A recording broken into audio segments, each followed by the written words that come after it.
Mark 11:24. Ask for what you want in prayer. And if you believe that you have received those things, then they will be yours. Analyzin natin. Sabi, when you believe that you have received, naka-past tense na, then they will be yours, naka-future. So, if you want it to happen in the future, you better believe that it already happened. Na talagang naganap na at naging totoo na.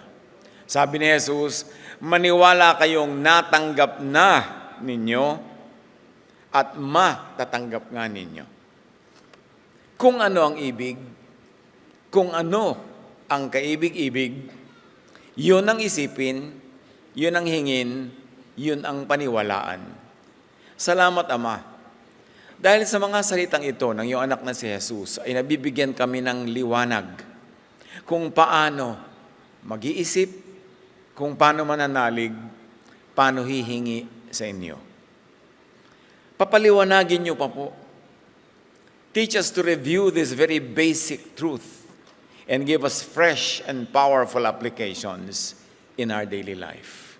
We seek you, Father, be our speaker, be our teacher, our preacher, in Jesus' mighty name. You receive what you believe you will receive. Ito pa lang, pwede mag-uwian na. Napakahalaga na nung sinasabi nito kung nanamnamin natin at iintindihin. You receive what you ask for in faith, in what you have in mind or what you think of. Ang tinatanggap ay yung pinaniniwalaan, yung hinihingi ayon sa paniniwala na yon, at yung iniisip at laging pinag-iisipan. Proverbs 23:7, for as he thinks in his heart, so is he. Kung ano ang kanyang isip, yun siya.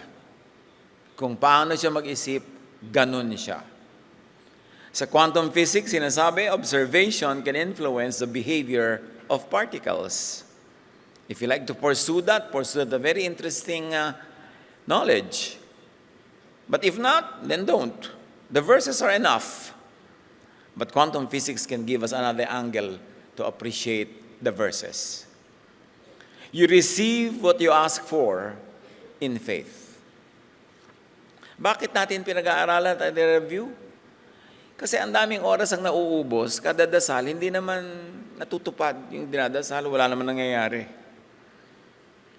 Ang dami-daming iniisip na kabaligtaran ng siyang dapat mangyari sa buhay. Kaya kailangan nating unawain at idisiplina ang ating pag-iisip. You receive what you ask for in faith. Matthew 9:28-29, lumapit sa kanya ang mga bulag. Tinanong sila ni Jesus, naniniwala ba kayo na mapapagaling ko kayo? Opo, Panginoon. Hiniipo niya ang kanilang mga mata. Sinabi, mangyari ang ayon sa inyong pananampalataya. In other words, hinihipo ko kayo para mabuksan ang pinto, para mangyari ang magandang mangyari. Pero ang mangyayari lang ay yung pinaniniwalaan nyo.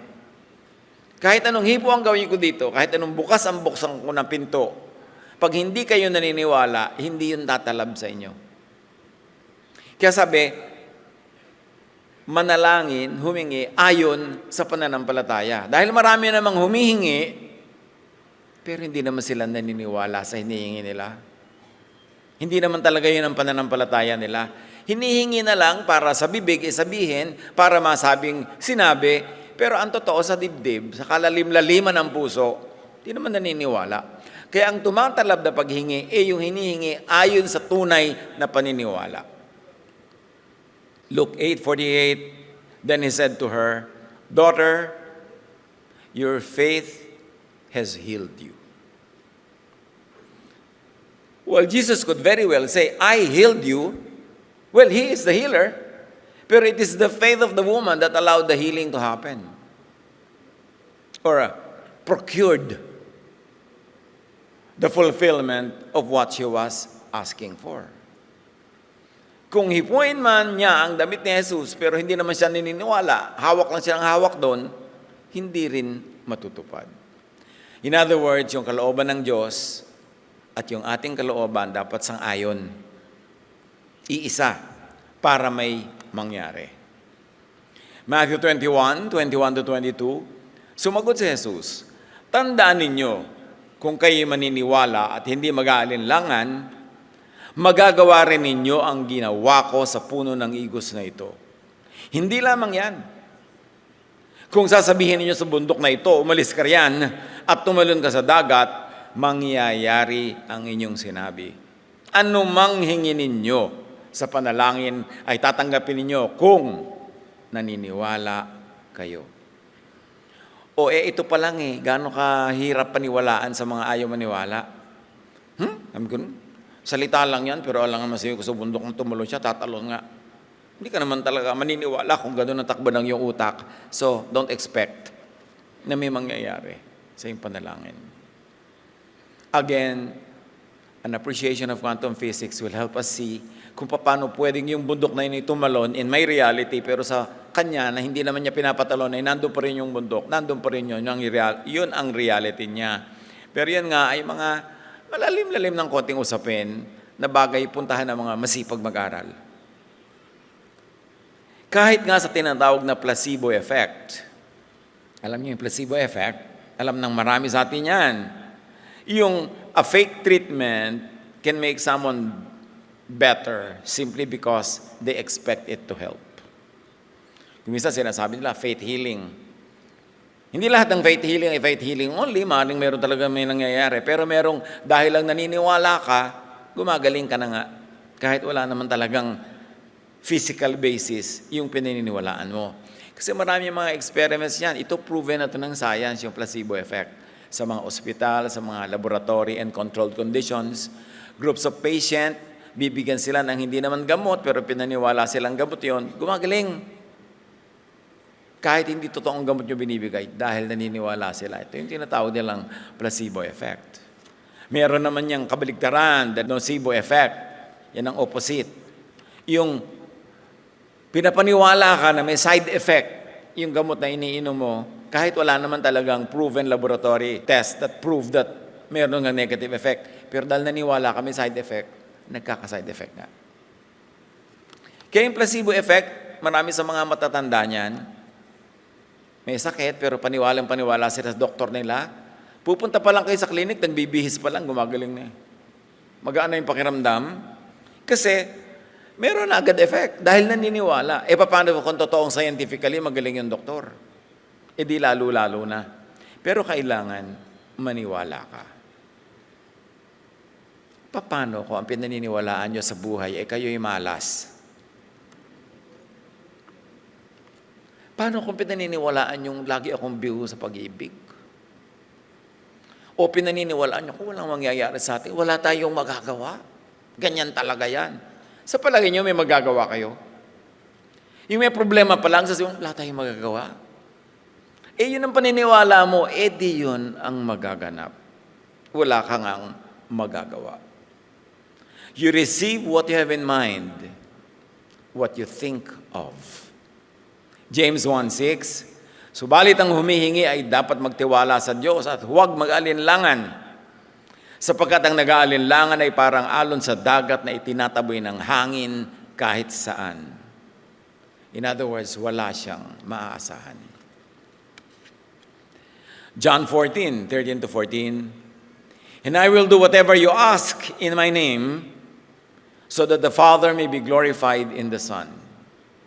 You may ask me for anything in my name, and I will do it. Ibinubukas ni Jesus yung possibility for what we call impossible. That it is possible when asked in His name and in faith. Acts 3:6-8. Ngunit sinabi ni Pedro doon sa lumpo na namamalimos, wala akong pila ko ginto. Ngunit kung ano ang meron ako, ay siya kong ibibigay sa iyo. Sa pangalan ni Jesus na taga Nazaret, tumayo ka at lumakad. Hinawakan niya sa kanyang kamay ang lumpo at itinayo. This is what some scientists might call a contact transfer. Noon day lumakas sa mga paa at buong-bukong ng lalaki, palukso itong tumayo at nagsimulang lumakad. Hindi lang tumayo dahan-dahan, palukso. Naniwala siya. Napapagalingin siya sa ngalan ni Jesus. At siya'y lumukso at sumunod sa mga nagpagaling sa kanya, papasok sa bahay dalanginan. Now, studies say many things about the mind and body connection. Research in psychology and medicine shows that mental states can influence physical health stress. For example, can lead to adverse health outcomes, while positive thinking can enhance well-being. Mga proven na yan sa mga pag-aaral. Na yung attitude ng pasyente, ang laki ng factor sa kanyang paggaling. Pag negative yung attitude mo, hindi ka halos tablan. Baka negative pa ang maging effect. Bantayan, pag-ingatan, piliin ang iniisip. Ano ang laman ng isip nyo? Doubt? Siguradong para kang sinisiklot-siklot ng alon. Punta dito, punta doon, likod dyan, taas, baba. Kasi doubt. Anong iniisip natin tungkol sa ating anak? Walang pag-asa itong batang to. Anong iniisip tungkol sa iyong sarili? Anong iniisip natin tungkol sa bayan? Tungkol sa ating pagkamamamayan? Tungkol sa ating lipunan? Lagi na lang nating nilalait ang ating mga sarili. Pilipino kasi, tayong mga Pilipino. Lagi nating iniisip, lagi natin sinasabi. At kung yun ang pininiwalaan natin, ayan, nagkakaganyan-ganyan nga. Ba't hindi natin i-bless ang bayan natin? Ay, Pilipino tayo, gagaling tayo. Simulan sa isip. Pero pag negative agad, anong inaasahan nating positive na mangyayari? Proverbs 4:23, above all else, guard your heart, for everything you do flows from it. Or of course, you could interchange heart or mind.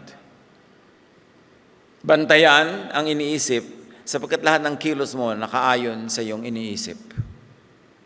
Sa iyong pag-iisip. Philippians 4:8, lagi ninyong isa-isip ang mga bagay na karapat-dapat. Kapuri-puri, mga bagay na totoo, marangal, matuwid, malinis, kaibig-ibig, at kagalang-galang. Ano ang laman ng social media? Puro ganito ba o puro kabaligtaran? Pag ba nagbabad ka sa social media sa mga araw na ito, sasaya ka o lulungkot? Madedepress ka o may encourage? Magagalit ka o matutuwa? Ano ang idinudulot sa iyong isipin ng iyong binabasa, pinapakinggan, pinapanood? Kasi pagpasok nun sa utak mo, ikaw yung magiging ganun. Kaya dapat binabantayan. Kung ano ang pinapanood, binabasa, pinapakinggan, dahil ang lakas ng posibilidad na yun ang magiging kaisipan mo rin. O kaya kung hindi yun, magagalit ka. So ang effect pa rin sa'yo, negative. At pagkatapos, makaka-apekto sa iyong buhay. Matthew 15:18, ngunit ang lumalabas sa bibig ay nanggagaling sa puso. Iyan ang nagpaparumi sa tao. Ang context ito, sabi ni Jesus, hindi kinakain na nagpaparumi sa tao. Of course, clinically pwede, pero ibig niya sabihin spiritually, na hindi ka pwedeng parumihin spiritually ng pagkain. Pero ang nagpaparumi sa iyo, hindi pumapasok sa iyong bibig, kundi mga salitang lumalabas dito. Bakit? Kasi sa puso galing ang salita eh. So pag marumi ang salita, hindi marumi yung puso. Romans 12:2, be transformed by the renewing of your mind. Gusto mo magbago ang buhay mo, baguhin mo muna kung paano ka mag-isip.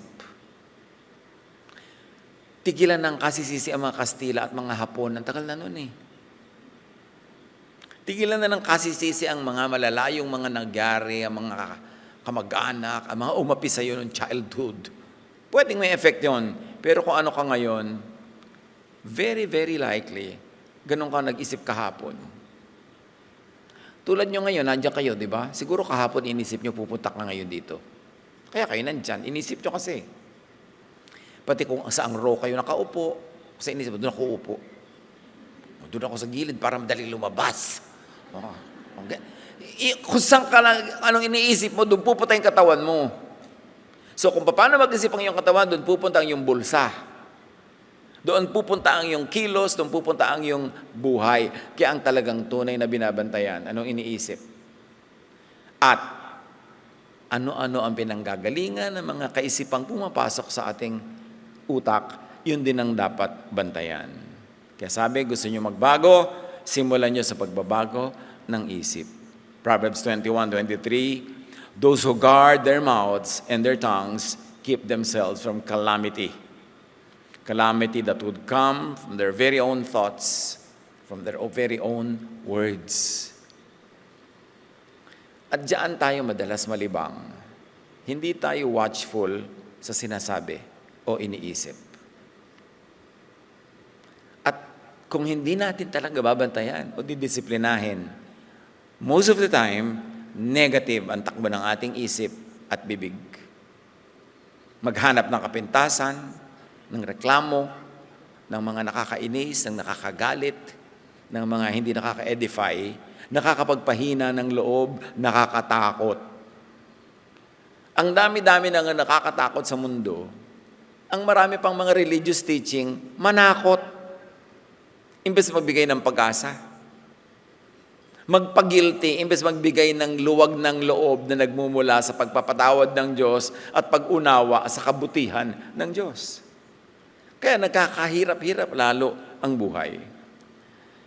Yung cognitive behavioral theory, sabi ng mga pag-aaral, thoughts influence feelings and behavior. Natural. Changing negative thought patterns can lead to better emotional and physical outcomes. Kaya minsan, bakit ganyan ang mukha mo? Kasi ganyan ang laman ng isip. Ang dali naman basahin sa mukha kung ano laman ng isip. Liban na lang yung mukha niya, na-train na niya maging maskara. Pero talagang lumalabas. Sabi nga nila, ang mukha daw ay salamin ng puso. Kasi lumalabas. Dahil talagang may effect ang ating iniisip. At pag naapektuhan ang pag-isip, yung lang facial expression, di lalo namang naapektuhan yung actions, yung mga gagawin actively sa buhay na ito. A self-fulfilling prophecy, according to the Pygmalion effect, occurs when a belief or expectation brings about its own fulfillment. These are studies in psychology. For example, if someone believes that they will succeed, their actions may lead them to success, as expectations can influence behavior and outcomes. Halimbawa, estudyante, naniniwala siya na siya ay magiging top-performing student. Yung paniniwala na yon will translate to action. Lalo siya nag-aaral, lalo siya nagbe-behave, lalo siyang present, lalo siyang punctual. Therefore, yung nagkakaroon ng self-fulfillment, yung kanyang paniniwala. Pero ang paniniwala ng estudyante, babagsak lang ako dyan, walang mangyayari, sayang lang ang pagod ko. Lahat ng gagawin niya patungo doon. Tamad siyang umattend, tamad siyang mag-aral, hindi siya nagsisikap. Self-fulfilling yung kanyang prophecy na yon about himself. So ano ang inilalagay natin sa utak ng mga bata about themselves? Kasi pag naitanim natin sa utak nila yung ano man yun, madalas yun ang gagawin nila na little things that will lead to that big thing. Na ikaw, good for nothing ka, wala mangyayari sa buhay mo. Negative words coming from negative thoughts, asa palagi nyo magkaka-positive effect? Importante. Pero siyempre may extreme din yan na kabaligtaran na sobrang mga pinapaniwala na pagkaganda-ganda yung anak mo. Di ba? Tapos hindi naman pala. So dapat realistic lang yung sinasabi mo para realistic din ang gagawin niya sa kanyang buhay. Believe in, think and speak of what you want.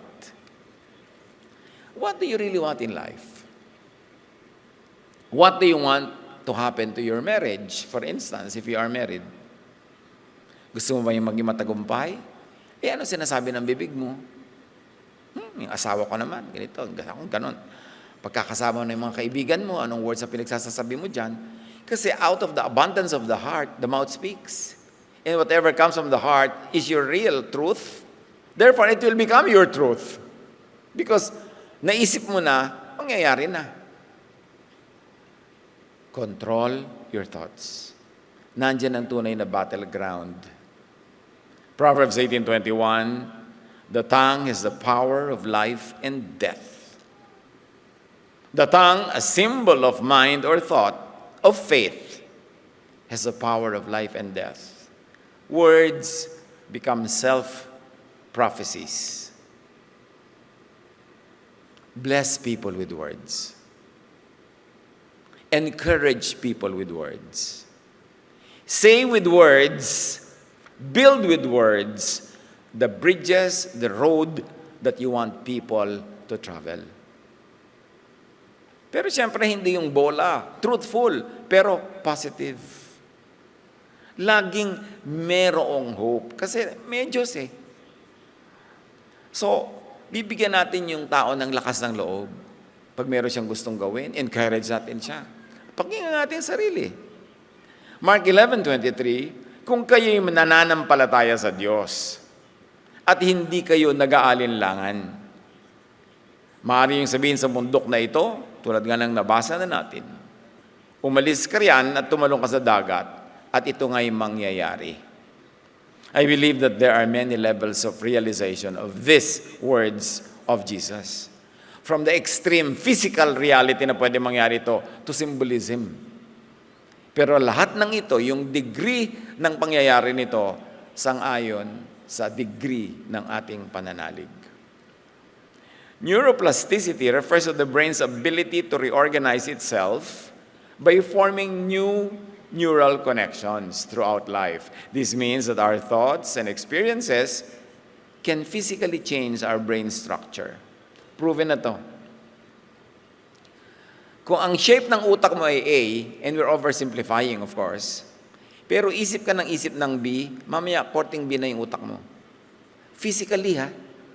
Then napapalitan yung shape, yung configuration ng brain by the thoughts that inhabit the brain.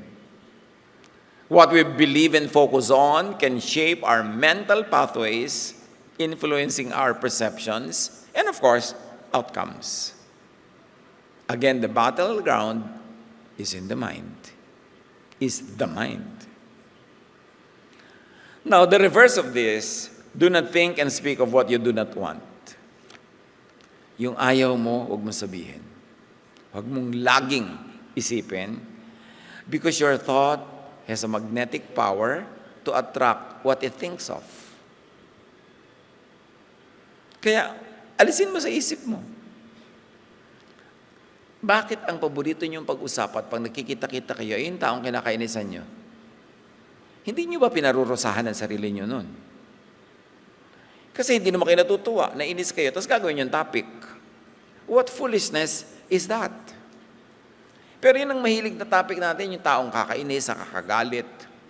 Yung pag-upo sa mesa mo nung isa, may dala-dala agad siyang kontrobersiya na pag-uusapan. Tapos mamaya, nag-aaway-aaway na kayo sa mesa na yun. Kasi nga, yung utak nyo ang magdadala sa inyong mundo. Confirmation bias is the tendency to search for, interpret, and remember information in a way that confirms our pre-existing beliefs. Pag pinaniwalaan mo na yon, lahat na nanghahanapin ng utak mo is in support of that belief. At mabubulag ka na sa mga ibang ideya na hindi supportive sa dati mo nang pinaniwalaan. Kaya dapat hindi ka biased. Nakabukas yung isip mo para madinig mo lahat ang panig ng mga ideya tungkol sa pinaniniwalaan mo. Hindi ka masyadong defensive. Hindi ka close-minded. Para makarinig ka ng mga ibang anggulo at magkaroon ng pagkakataon yung brain mo na maiba ang shape at maiba ang takbo ng iyong buhay. Kaya napakahirap kausap yung mga saradong isip. Kesa doktrina ng relihiyon o kesa sa kung paano magpapaksiw, gaano karaming suka. Pagka yung tao nakasara na yung utak niya, dapat 3 patak, hindi na yun magbubukas sa ibang ideya. Mahirap kausap. At pipiliin na lang niya yung mga kausap at mga sasabihin ng kausap na sang-ayon sa dati na niyang pinaniwalaan pa. Kasi ayaw niya magbago ng isip. But remember, be changed by the renewing of your mind. So a person who will grow more and more godly is a person who is willing to change her mind or his mind. This can significantly influence decision-making and perceptions of reality, yung confirmation bias. We receive what we believe in. Your faith, your belief, meaning your thought or your expectations, has healed you. Nung sinabi ni Jesus sa babae, your faith has healed you, sinabi rin niyang, your thought has healed you, your expectations has healed you. Because this woman expected na as soon as she touched the hemline of Jesus' clothes, she would get well. And that's what happened. Because she believed in it. On the reverse, if faith heals, what good thoughts of illness do? Kung ang thought of wellness can heal, anong magagawa ng thought of unwellness, of sickness? Lalo na mga senior, bakit pag nagtutumpok-tumpok, ang lagi niyong usapan ay kung sino ang nagwagi na may pinakamataas na blood pressure? Sino ang pinakamaraming operasyon? Sino ang pinakamalala ang pagkakabagsak mula sa 5th floor? Sino ang may pinakamasakit na ulo? Sino ang may mga mga pasaway na anak? Sino ang mga bigo? Bakit lagi negative? Ang dami niyan, chances are, pag may usapan ng mga matatanda, kung hindi yan blood pressure, blood sugar, o kaya ay sari-saring uri ng mga karamdaman. Pwede ba? Huwag na yan ang gawing topic. Hindi yan mapapagaling ang isa ka-uusap niyan. Marami pang ibang pwede pag-usapan sa buhay. Kung gusto niyo pag-usapan, 3 minutes, tama na. Then, next topic. Kasi, ang pinag-uusapan has a very mysterious way of becoming true. Your lack of faith or belief, your lack of thought and expectation keeps you from getting healed. Kaya di ba, kahit naman sa mga usapan, lagi sa walang mangongontra. Kasi dapat may unity and spirit. Pag may nangongontra, ayaw lumakad ng ideya. Kaya, huwag natin laging kontrahin ang mga tao sa paligid natin. Meron siyang pangarap, huwag mo kontrahin. Encourage mo para mangyari yon. Meron siyang ibig na magandang mangyari, palakasin mo ang loob. Kasi nagsisimula sa isip. Kung ano ang ibig, kung ano ang kaibig-ibig, yun ang isipin. Yun ang usal-usalin, yun ang i-wish for others. Coined by Carl Jung, synchronicity says it is focusing on certain outcomes can lead to experiences that resonate with those beliefs. Pagka nag-expect ka, naniniwala ka ng ito ang pupuntahan ng mga pangyayari, talagang doon napupunta. So, huwag mong kinakurse ang iyong sariling buhay. Malas naman. Ganito lang ako. Kawawa tayo. Yung wala tayong pag-asa. Yung mga ganyang salita, nagiging self-fulfilling. In quantum mechanics, particles can exist in multiple states or positions all at once until measured. In other words, maraming version ng reality na sabay-sabay, maraming potential, pero yung focusan mo, isipin mo at gawin mo, yun ang magiging totoo sa buhay mo. So ang isang bata, ang daming pwede mangyari sa kanya. Pwede siyang maging nurse, pwede siyang maging herbalist, pwede siyang maging piloto, pwede siyang maging kung ano, pero yung focusan niya, o tulungan mo siyang focusan yon, yun ang matutupad. Sa dami-dami ng potential. So piliin nyo kung saan kayo nagpo-focus. Kasi doon kayo dadalhin ng buhay. Especially in terms of spiritual matter or in terms of even of healing. Saan tayo nakafocus? Dapat sa healing. Kasi mangyayari yon. Napaka-importante. At sabi pa ng synchronicity sa quantum mechanics, Until we firmly believe or decide on an outcome, multiple possibilities exist. And our beliefs can influence which outcome manifests. Tulad nung, marami namang humihipo kay Jesus eh. Nagkakaguluhan yung mga tao sa kanya, dikit-dikit. Ba't yung babae lang gumaling? Yung iba hindi. Ibig sabihin, iba yung iniisip nung nasa paligid. Hindi tungkol sa paggaling. Baka may duda. Yung iba talagang usyoso lang. So, according to their expectation, that's what will happen. Ngayon, anong gusto mong gawin sa'yo ng kapwa mo? Edi yung nang gawin mo sa kanya kasi yun ang expectation mo. Kung hindi man yan agad mangyari o completely mangyari, at least doon patungo ang mga pangyayari. Pag doon mo dinala yung thought. Luke 6:31, gawin ninyo sa inyong kapwa ang nais niyong gawin nila sa inyo. There's an interesting quantum idea there. But even that, for what it means at its primitive level of interpretation, is enough. May uwi na tayong lesson dyan. Kung anong gusto mong gawin ng kapwa mo sa'yo, yun ang gawin mo. Yun ang isipin mo tungkol sa kanya, para yun din ang isipin niya tungkol sa'yo. Now think, ano-ano ang pinag-iisip natin tungkol sa kapwa? Di yun din ang iisipin nila tungkol sa atin. Kaya again, pabalik-balik tayo, discipline the mind. Action, words, thoughts, self-fulfill. Matthew 12:34, for the mouth speaks what the heart is full of. Change your mind, your thoughts and your words means change your circumstance. Kung nais niyong baguhin ang buhay niyo ngayon, magsimula kayo sa pagbabago ng isip, ng salita, ng pinaniniwalaan. Romans 12:14, bless those who persecute you, bless and do not curse. Do not curse because it will go back to you. Sabi nga ng mga bata noon, talbog sa akin, dikit sa'yo. Totoo yun. Because iniisip mo sa iba, yun din ang iisipin nila sa'yo. O kung hindi sila direct lang mag-isip, may ibang mag-iisip nun para bumalik yun sa'yo. Dahil lahat sa nature, pabalik-balik. Kahit water nga nagre-recycle. So your thoughts will recycle. May negative thought ka, tinapon mo sa iba, babalik yun sa'yo, pabalik-balik. So gusto mong mabago ang nangyayari sa iyong buhay, baguhin mong iniisip mo. Gusto mong mabago ang trato sa'yo ng mga tao, baguhin mo ang trato mo sa iba. Gusto mong mabago ang sitwasyon mo, financially, emotionally, romantically, may dapat kang baguhin. Because anything you want to change on the surface, you have to change muna from where it comes from the spiritual world, from the world of thought. Doon, yan, nire-repair.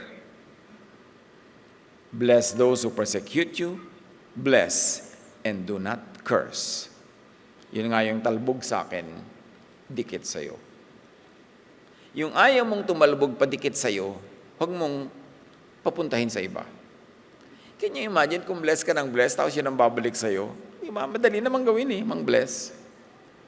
Dapat lang nating ma-realize na ang iniisip natin, yun ang bumubuo ng ating sariling realidad.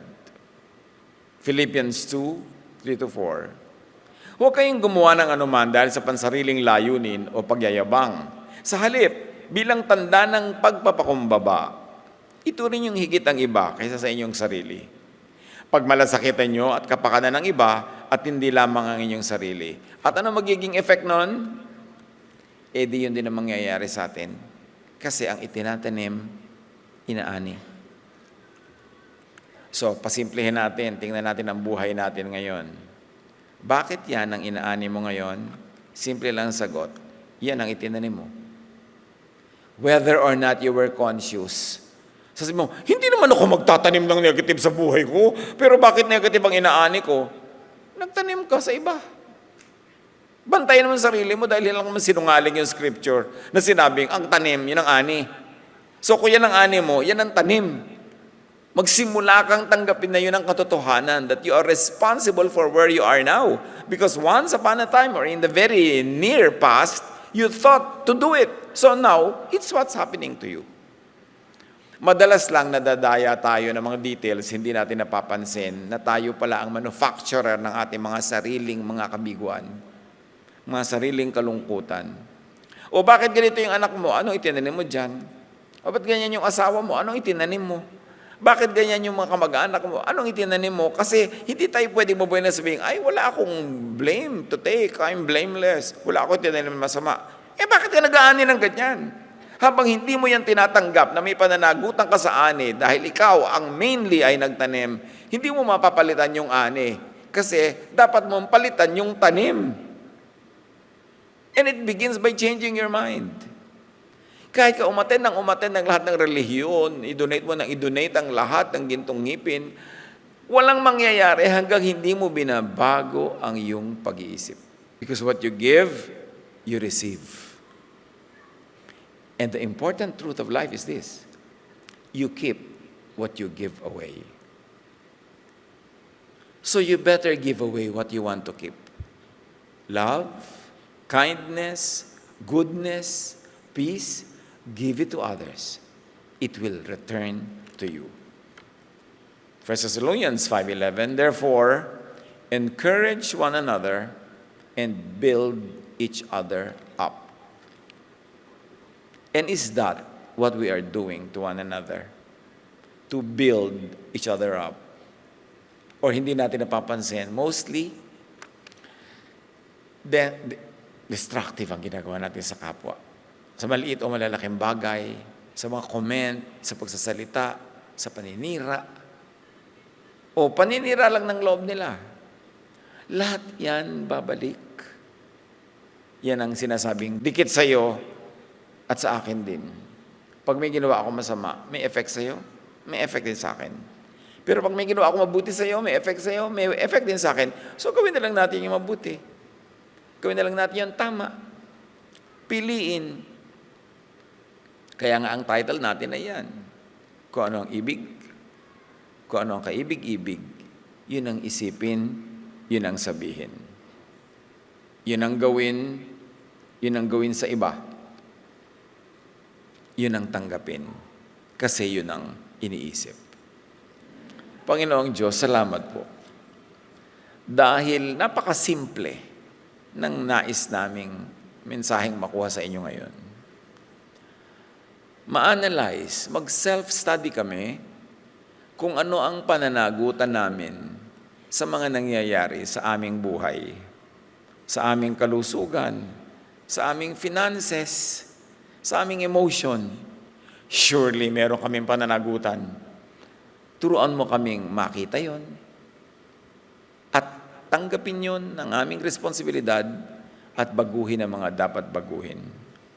Na kung hindi namin ibig ang nangyayari sa aming buhay, isipin namin kung yung bang ibig namin na talaga namin iniisip, sinasabi, at pinupuntahan. O kabaligtaran sa tunay na ibig namin ang nangyayari dahil ang salita namin, ang kilos namin, ay kabaligtaran ng mga tunay namin gusto mangyari. Help us to analyze. Show us the deception so that we can be free with your truth and by your truth na kami, ang aming isip, ang aming pananalig, ang siyang tatanggap ng mga napakaraming pagpapala na willing mong ibigay sa amin. Teach us our side of the bargain, kung ano ang aming pananagutan para yung maganda yung kalooban ang maganap sa aming isip. Pagbulay-bulayan natin mga kapatid, spend some time in silence. Isipin natin, reviewin natin, ano bang content ng ating utak? Anong pinag-iisip natin? Ano pinagsasabi natin when we talk to people? What thoughts do we allow to linger in our minds, to get out of our mouths, and to get into other people's minds? Because warfare is in the mind. Lord, as your people silence themselves before you, may you give us very special personal revelation in our self-examination. Be with the Lord in silent reflection.